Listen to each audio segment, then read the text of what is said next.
All right, this is on the domain of a function is the first slide.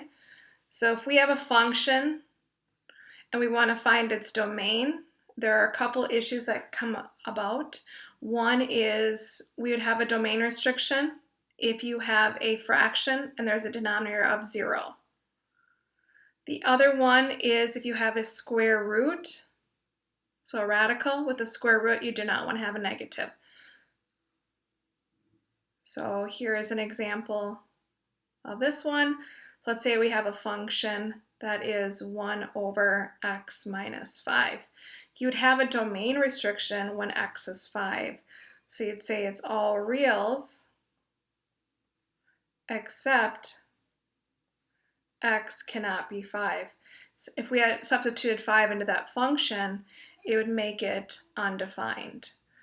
The example here, let's say we have a function and we have a square root, and let's say this is x minus 5. We do not want this to be a negative number or a number less than 5. So what we would do is we would say x minus 5 has to be greater than or equal to 0. And then you would solve it for x. So this would be its domain. So on that previous slide, we talked about domain restrictions. So here is that function 1 over x minus 3. So how you can write that domain is you do not want this number to be a 3. So you would say that it is all real numbers except for x cannot be 3. Or you can use interval notation.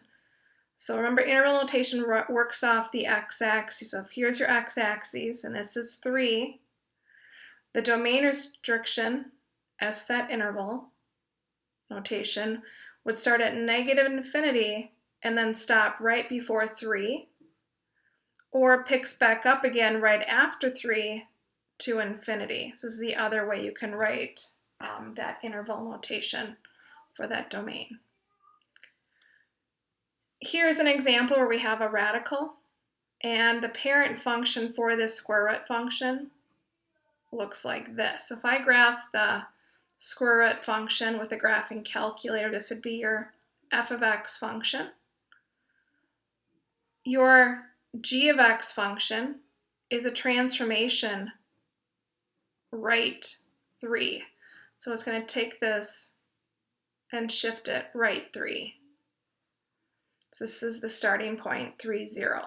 So the domain of that function is all real numbers greater than or equal to 3. Algebraically, we can solve it by setting that radicand greater than or equal to 0, and we solve it for x. So this is what would be its domain. So you could graphically graph it out with a graphing calculator, or set this greater than or equal to 0. Here is another function. It's a quadratic function. It's a parabola, the shape of a U. You could type it into your graphing calculator. So go ahead and pause and graph this. So I'm just going to go ahead and turn my calculator on. Hopefully you're following along. X squared minus 7x. You graph it out. You're going to notice that this parabola opens up. There isn't any domain restrictions on this parabola, so you can say all real numbers or negative infinity to infinity.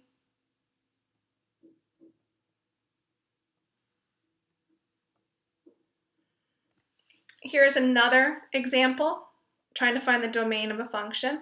This is a rational function, so we do have an issue when this denominator equals 0. So we're going to factor it.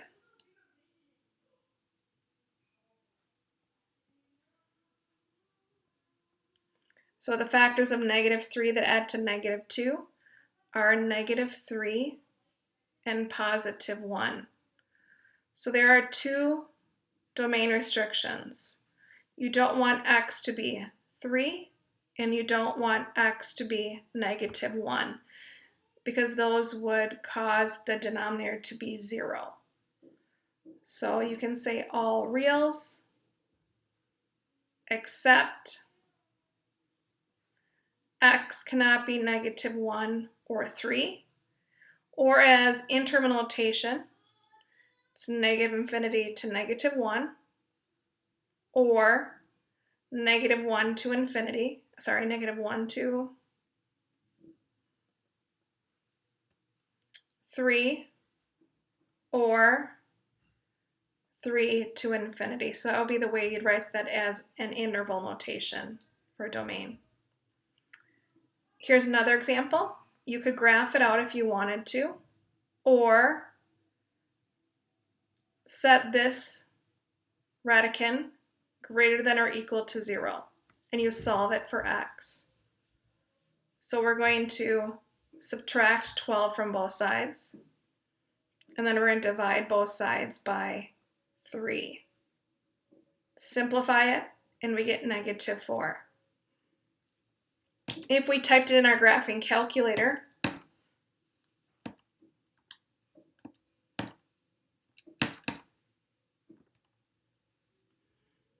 here would be the graph of that square root function. This is -4. The way you'd say it is x is greater than or equal to -4, or if you wanted to use interval notation, start at -4 and head to infinity.